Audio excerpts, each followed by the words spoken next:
Bulletin, समस्या तुमची, बातमी आमची। वैद्यकीय क्षेत्रात अग्रगण्य म्हणून ओळखले जाणारे पाबळ येथील कै भागुबाई पिंगळे लॉ कॉलेजच्या विद्यार्थ्यांचा इंडक्शन कार्यक्रम उत्साहात संपन्न झालाय।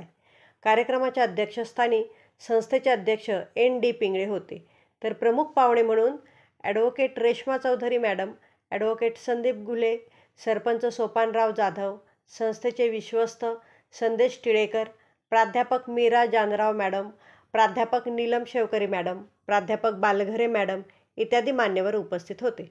कॉलेजच्या वतीने ॲडव्होकेट महेश कांबळे, प्राध्यापक जावेद तांबोळी, ज्ञानेश्वर दुधवडे, हौशीराम वाळुंज यांनी उत्तम नियोजन केले होते। कार्यक्रमाचे सूत्रसंचालन ॲडव्होकेट महेश कांबळे सर व ऋतुजा शिरोटे मॅडम यांनी केले, तर रिनल संबुदास मॅडम यांनी आभार मानले। Vaibhav is my assistant branch manager. We both decided that we need to pursue this degree, and it is very important. Why is it important today? Why do we want to be lawyers in this day and age? The reason is that firstly, the power of knowledge. आणि law म्हणजे नेमकं काय, तर आता मी स्वतः कोर्टात सर्व्हिसला असल्यामुळे मला प्रॅक्टिकल नॉलेज खूप आहे, पण मला थेरॉटिकल नॉलेज घेऊन आणि दोघांचं संगम करून हे लॉ मध्ये सगळ्यांना म्हणजे सिद्ध करायचंय आणि प्रेझेंट करायचंय की कोर्टासमोर आपण कशा पद्धतीने काम करायला पाहिजे।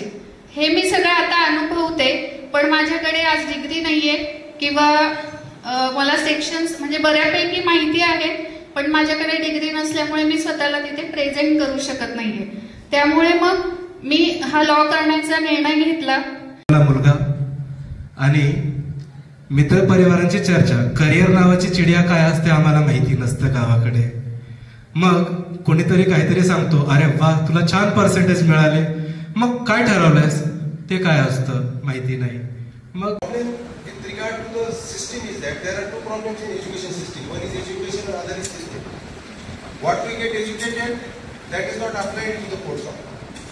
For that, some of the speakers, student speakers among you, they said, I guess Mr. Sonone gave the udaharan of Sikal and Koita and Veda. So other things are also required to be known. So basically the best or the first text which you should as a citizen or as a student of law for lifetime should remember that is of the Constitution. वकील बना आणि तुम्ही कायद्याचा अभ्यास करून समाजासाठी काहीतरी तुमचं देणं लागत असेल तर देणं द्या। सर्वात प्रथम तुम्ही लॉ काय हे समजून घ्या। सरांनी सांगितलं, मान्यवरांनी सांगितलं, आपल्याला खूप छान त्यांनी पण सांगितलं। सर्वप्रथम कॉन्स्टिट्यूशनचं प्रिएम्बल समजून घ्या।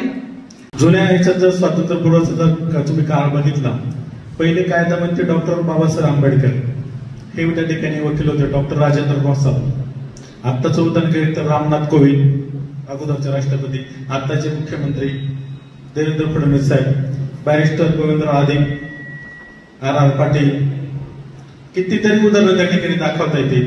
समुद्रातून जन्म घेतो आणि ज्यावेळेस आपला शेवटी अंत होतो, त्या मधल्या काळापर्यंत प्रत्येक क्षण हा शिकण्याचा असतो। या माध्यमातून तुम्ही या ठिकाणी दाखवून दिलंय। मी प्रथमतः तुमचं मनापासून या ठिकाणी कौतुक करतो। तुमच्याकडनं अपेक्षा ठेवणार, त्यात अपेक्षा पूर्ण करणे तुमची जबाबदारी आहे। मी तुम्हाला सोयीसुविधा उपलब्ध करून देण्याची जबाबदारी माझी, पण त्याचा रिझल्ट देण्याची जबाबदारी तुमची। यशस्वी वकील होण्यासाठी खूप कष्ट करावे लागतात, खूप म्हणजे खूप। मी ज्या वकिलांची नावं घेईन त्यांनी खूप काही कष्ट केले। सुरू करण्याचा उद्देश असा ही माझी जन्मभूमी आहे। आपल्या गावात एखादं तरी विधी महाविद्यालय असावं, त्या उद्देशाने हे मी सुरू केलेलं आहे। या महाविद्यालयामार्फत एक 5-6 वर्षात LLM आणि रिसर्च सेंटर देखील सुरू केले जाईल। त्याचबरोबर BBA LLB, BA LLB आणि BSL LLB असे सगळ्या विविध शाखा सुरू कराव्यात असा विचार आहे। आदित्य चॅरिटेबल ट्रस्टच्या वतीने जेव्हा हा प्राथमिक विचार आलेला की इथे प्रोफेशनल एज्युकेशन कसं आणता येईल, तर सगळ्यात प्रथम विचार आला की आपण लॉच्या निमित्ताने इथे इंटेक करू। आणि हळूहळू जसं पिंगळे सरांनी उल्लेख केला की आपण LLM आणू, रिसर्च सेंटर आणू, पण त्याचबरोबर आपण 5 वर्षाचा BLLB सारखा अंडर ग्रॅज्युएट प्रोग्राम पण आणण्याचा प्रयत्न. आमच्या गावामध्ये आमच्या शिक्षण प्रसारक मंडळ या संस्थेमध्ये त्यांनी जैन महाविद्यालय हे शेवटचं कॉलेज आमच्या गावाला त्यांनी मिळवून दिलेलं आहे आणि त्यामुळं आमच्या गावातील महाविद्यालयीन विद्यार्थ्यांनी म्हणजे चांगल्या पद्धतीचे शिक्षण घेऊन त्यांच्या कुटुंबाला पुढे नेण्याचं काम त्यांनी केलेलं आहे.